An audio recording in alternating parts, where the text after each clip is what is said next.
My name's Dave DeBow, founder of MoneyPartnerFormula.com, and this show is built for everyday real estate investors who are actively doing deals and looking to scale using other people's money. So if you're an active real estate investor and you want to get featured on this show to talk about your own real estate and capital raising experiences, then just go to daveinterviewsyou.com. Now let's get rolling with this episode, and remember to subscribe for daily interview content. Welcome back, folks. We've got a special guest zooming in from the great state of Texas. We've got Hoa Nguyen, who is a very accomplished real estate entrepreneur who also happens to be a doctor.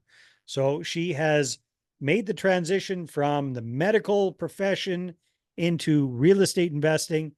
And Juan, her husband or partner, Jaime, do a lot of really, really interesting things. What sticks out to me is how they really, truly build a sense of community in their communities, in their apartment buildings. So, wow, welcome to the show. Great to have you. Thank you so much for having me on, Dave.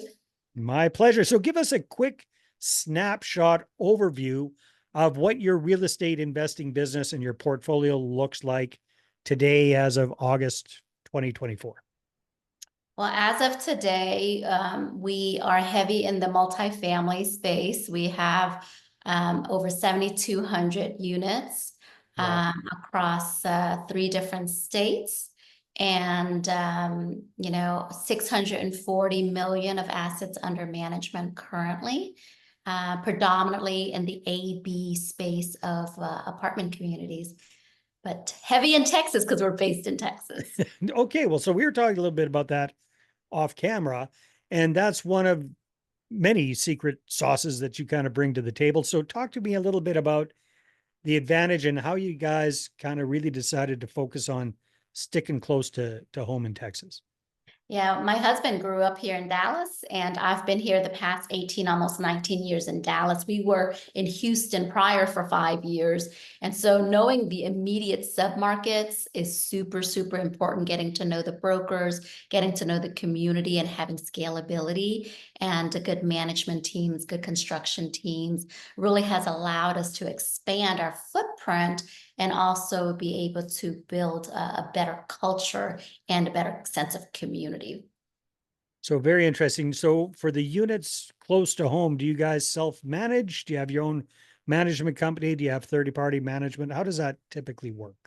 We do have third-party management, but our third-party management we prefer more boutique property management companies that do have a valued sense for their team and culture, because that's something we really, really heavily, focus on, because we want our residents to be happy at the end of the day, right? And they are the face of the business, the leasing team, the maintenance crew. And so making sure that they have proper training for the on-site team and that they have good retention is something that we really, really is super important for us. So it sounds like you guys spend a lot of focus and time managing the managers kind of thing, making sure that everything's going well. Cool. Now, we're also talking a little bit about something you are justifiably very, very proud of, and that is creating this sense of community within your apartment buildings, within your community. So can you kind of unwrap that for us? What does that look like? What does that mean? Because a lot of people give that lip service, but I think you guys actually do something about it.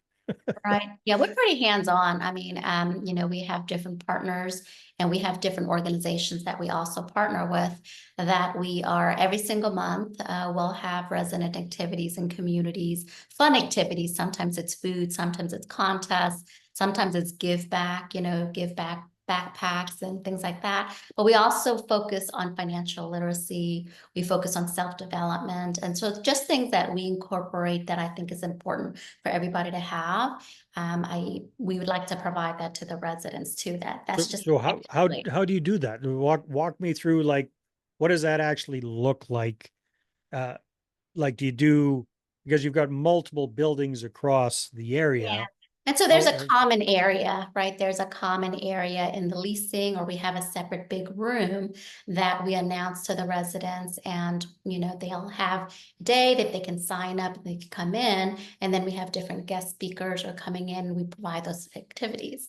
And then the property management team partners with us to do that, to execute our vision of what we're doing, to make sure that we're all on board. And so, the residents also get to see and meet one another, right? And they also Mhm. get to get a better sense of the leasing on-site team and the management. And so it just builds a better community, like, that you care, right? And I think that's important to have.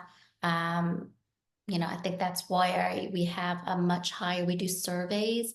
We're on our property every single week. And Yeah. so I think as an owner, having a sense of not just the profits, of course, we have to have the profits to make it operate as a business, but I think to have a true sense of community where residents are happy and to get feedback and do surveys to see what's working and what's not. But Mm. kids love it, whether we're doing fun activities for them, or if it's for the residents, we have pets. Sometimes it's for the pet, it's a pet contest, and it Uh-huh. depends on the community. So you have to understand the demographic and the type of people you have and cater to that and do activities around that, them. Which one pops into your mind as like a home run activity that you've done in the last little while that you just had great turnout for? The feedback was fantastic.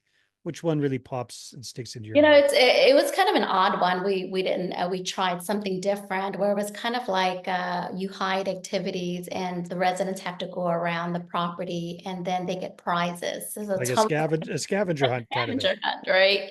And then they have to bring it to the front office and then they get to claim their prize. So I didn't think the scavenger hunt, but adults and kids and everybody were kind of involved with that and they really enjoyed. But just giving prizes and then having their name on the wall. And I think people like, they like free things and prizes and they also like recognition. Yeah, And so very, very smart. just something fun and interactive, right, for them. And it doesn't cost the property a whole lot to Yeah. do those type of things, but education, obviously, it's hit and miss, right, of Mm. people, but you're providing it at least. And some people absolutely love it and some people don't show up for it, but it's a service that's provided, right? Most And definitely. people love the backpacks, like we give So support. tell me what does that mean, the backpacks? Is this back to school backpacks for Back kids to or what? school backpacks for kids, right? Yeah. That's always very appreciated. Turkeys during Thanksgiving for residents, that's always appreciated. I mean, those are, you So know, like every unit gets a turkey? it depends on the Nice. community. Not every Yeah. community we do that, but yeah, certain properties will have that. So Very cool. Yeah. I would imagine you've got a large Latino contingent as tenants. Is that fair to say? Or depends. It yeah. depends. Like some of the Houston and Dallas, different pockets are a higher, Latin base community. I'm thinking Cinco de Mayo might be big and Cinco de Mayo isn't really a big Mexican thing. It's more an Americanized thing. But yeah, I think those are really ways to be able to, and then brokers and property managers, and just word gets around, right, of the type of business you run, and Mhm. referral bases are good. Obviously, we also have demographics, which are A-class, higher tier groups that we're not going to do those type of activities, right? We do it. Maybe not the scavenger hunt for those guys. No, they love the scavenger hunt too. We did it on them too, and they actually enjoyed that. But we don't give them turkeys. That is so fun. I know you mentioned that you like to get surveys out for your tenants and residents and find out what's going on. What have been some of the results from these surveys? Like what pops into your mind as an example of, we did this one survey in this property and found out something we weren't aware of and took action on it. Does anything pop into your mind? Well, Nothing that I would say it would be alarming, mhm. right? I Yeah. think in alignment of obviously whenever you're first taking over a property, there's some growing pains when you're doing a lot of renovations and things like that, right? But for the most part, we've gotten a really good positive feedback from the level of service. I think that's something that we are very proud of, as we always get high points for really good caring and service and Mhm. fast maintenance, things getting taken care of really quickly, and the resident activities are something that we get highly, highly rated for. I would imagine. Yeah. You guys do a lot in that respect for sure. Now, building up a portfolio of 7,400 plus 7,200. 70. Well, okay, sorry, I was off by a couple of, what's a couple of hundred? What- when it's over 7,000. Okay, building up a portfolio of over 7,000 units. Um, that is very, very impressive. Obviously, you guys have dialed it in when it comes to the raising capital side of things and attracting investor partners. What do you find works best for you for raising private capital? Yeah, for us raising private capital, like you said, it is about building, core relationships. And we spent many, many years building these networks of, so we're heavy on education and it's collaborating with other communities. Like I'm a speaker, and so I'll go and educate in different circles. And so, say for instance, if it's a conference and it's 500 or 600 and it's all dentists who want to learn more about real estate, right? And so, me being a doctor, even though I'm not a dentist, I'm a doctor, but I'm also already in the real estate space. So, being able to kind of talk to them how to, whether it's being a passive investor or even transitioning to be an active partner, what that looked like, right? And so, that is so important is building the foundation of just one to many, and then from there going one to one and having my team do one on one, and then building that just building that relationship so that when we do have an opportunity, it's much easier for us to raise capital instead of like just going blind and hoping capital comes in. So and that's a constant work, and it's not just doctors. I'm in a lot of different circles and ecosystems, so whether it's different entrepreneur groups, whether it's different business owners, and in different states and different countries. And so it's like, and being a speaker has really allowed me to go and educate on syndications, on how real estate works, on multifamily pros and cons. And so kind of the biggest and fastest way to raise capital is to be able to partner with someone who already has a big ecosystem that you can go in and collaborate and educate and then provide value to them. And then if they want to learn more about investing with us, then they'll reach out to us so that we can set up those, meetings and calls. Very, very interesting. So for somebody who's just kind of getting started with the raising capital side of things, if they don't think they've got as cool of a story as you do coming from, the immigrant being an immigrant to the country and then becoming a doctor, and then you've got an amazing story. But for somebody who's a little bit more plain vanilla, let's say, what kind of recommendations would you have for that person, especially if they don't have a medical background per se, but they'd love to be able to speak in front of these kind of groups?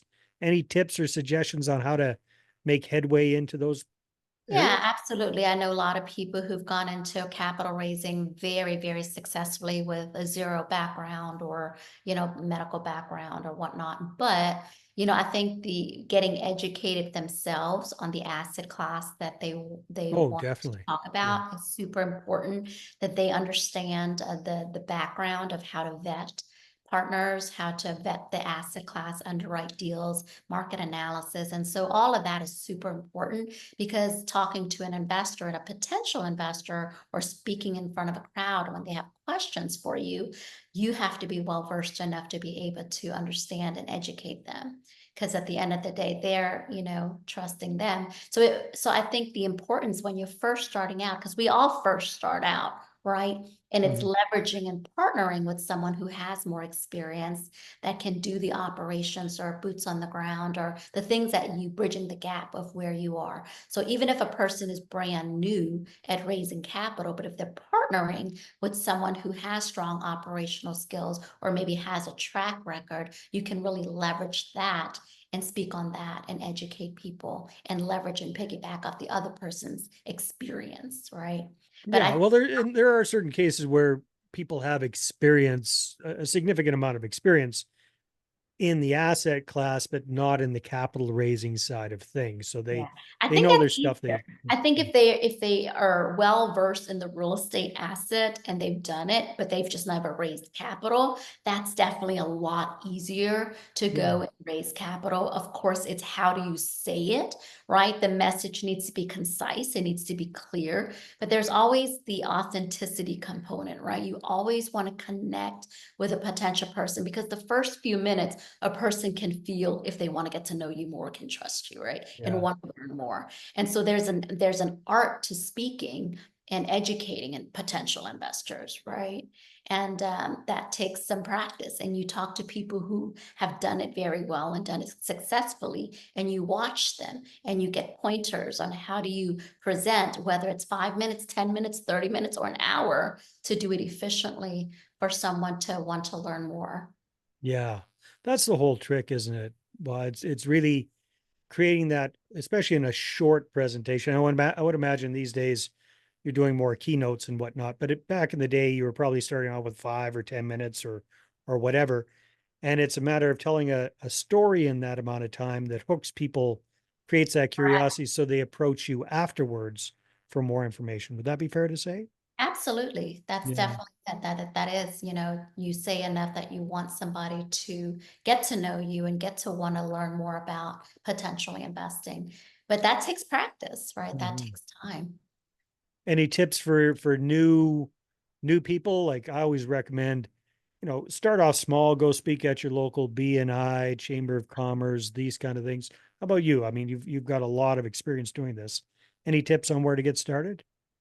No, absolutely. Anywhere that you can have, whether it's in person's always best. So like you said, local meetups, local events, Zoom meetings, anything that you get exposure and just getting practice in front of people, even if it's not a live audience, a Zoom is actually very effective as well. Hmm. So people have nerves. A lot of times when people start off, they're really scared of an in-person crowd. So I advise people start with Zoom if that makes you a little bit more comfortable, and then start with maybe an intimate group of 5 or 10 or 20 people and then expand from there. But yes, the BNI, local chamber of commerce, and then there is so many meetups. If you go on meetups and you can just Google your local area, right? And you can go look which type of real estate meetups. There's so many that you can start attending and then getting to know the host and see if you can add value to their audience in any way. And that's the key is when you're speaking on someone else's stage, always make sure you give before you take, right? And you Hmm. go and you provide value and work with the host. So you never want to steal their thunder, and you really want to make sure you ask. And then you go out there and you practice and just do it. And I always say, you do your breathing. There's always I don't know if you know about Pete Vargas. He always teaches, the heart, the brain, the hand, and the heart, which is kind of the brain work of speaking, right? And but that's really whether it's 5 minutes, 10 minutes, 20 minutes, or an hour. You really want to connect with the heart first, and then it's the mind, and then it's the call to action of what it is, and the education component, and then at the very end, you need to have a close with the heart and a call to action that's effective. And so you want to streamline that process. But I tell people the more you do it, the more the better you'll get over time, right? Like And anything, right? there's no Yeah. substitute for it. You just have to get out there, push beyond your comfort zone, because that's where the growth really happens. You hear it all the time, but it's the truth. It's like you got to get out there, you got to get uncomfortable, and you got to get comfortable with being uncomfortable. And then you get comfortable pretty quickly. That's been my experience. Any new thing, you got to be willing to suck at it a little bit at the Oh yeah, beginning to absolutely, get better. absolutely. And it's Yeah. okay, but that's how you'll grow, right? Yeah. Yeah. No, that is wonderful. Wow, this has been fantastic. Thank you so much for sharing two big insights. I love what you do with your communities and how you really care about your residents and you try to make their lives better and more enjoyable and also look for feedback for yourselves and your management team. That's one big takeaway. And then solid advice on the raising capital side of things and getting out there and speaking, the power of speaking and making that personal connection. I mean, I think these days, so many people are trying to figure out automated ways of doing all of this stuff, but nothing really beats that face to face, even if it's one to many, but that personal touch. Would you agree? Absolutely. Yeah. Always. We rarely do anything automated. So most of it is, we, even though we have those many units when we raise capital, it's a very boutique operation. It is very personal. So I don't take actually any investors who I don't know. If my team hasn't talked to them and I don't know who they are, it's not a random email that's spread out. Yeah. Yeah. No, that makes a lot of sense. I'm sure a lot of people listening or watching this episode are going to want to connect with you, Waz. So if they do, where should they go? What's the best place to get more of you? So there's two websites. There's Blacksteel, number 23.com. And then the second one is Be the One, 23.com. So if you ever want to learn more about speaking or real estate, those are the two websites. Sounds like 23 is an important number for you. Do you mind sharing where the 23 comes from? Yeah, so I'm born on the 23rd, There but we go. 23 has always been a very angelic number. And if you look up the number 23, it really talks about it's about prosperity, health, and love. And so that's always been a lucky number for me. Makes a lot of sense. Well, this has been fantastic. Thank you so much for your time on the show. Thank you so much, Dave. All right, everybody, take care, and we will see you on the next episode. Hey there, I really hope you enjoyed that episode. And as always, if you want to listen to more daily interview content, make sure you subscribe. And if you're an active real estate investor and you're doing deals and you'd like to get featured on this show, then just head over to daveinterviewyou.com. Now at moneypartnerformula.com, we help real estate investors to create a process for predictably getting capital so they can do more deals without relying on hard money lenders or the banks. We do this by building them a private capital marketing system. Now, if you want help turning yourself into a big money capital attraction machine, then book a call with our team to see how we can help. Just visit moneypartnerformula.com to find out more. All right, take care, and we'll see you on the next interview.